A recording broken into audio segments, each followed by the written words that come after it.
ఆపదామపహర్తారం దాతారం సర్వసంపదాం లోకాభిరామం శ్రీరామం భూయో భూయో నమామ్యహం.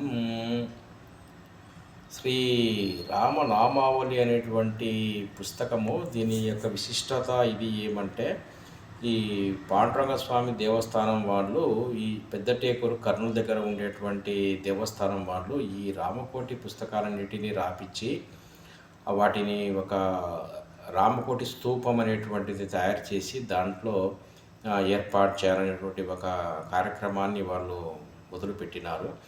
దానిలో భాగంగానే ఈ శ్రీరామ నామావళి అనేటువంటి పుస్తకాలను ప్రింట్ చేపించడం జరిగింది. ఈ రామనామం యొక్క విశిష్టత అందరికీ తెలిసిందే. ముఖ్యంగా ధర్మరాజు, శ్రీకృష్ణ పరమాత్ముడు, భీష్మాచార్యుల వారి యొక్క మధ్యలో ఉన్నటువంటి ప్రసంగంలో ఈ విష్ణు సహస్రనామాన్ని గురించినటువంటి ప్రస్తావన వచ్చింది మహాభారతంలో. అప్పుడు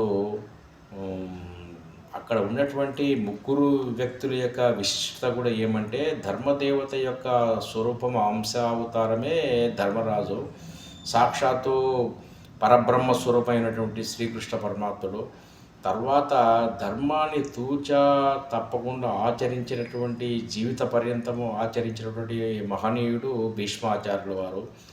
ఇటువంటి గొప్ప వ్యక్తుల కలయికలో జరిగినటువంటి ఇది విష్ణు సహస్రనామం. దాంట్లో కూడా పార్వతీదేవికి పరమేశ్వరుడు చెప్తాడు, సహస్రనామ తత్తుల్యం రామనామ వరణని అనేటువంటి విషయాన్ని మనకు ఫలశ్రుతిలో మనం లాస్ట్లో వినడం జరుగుతుంది.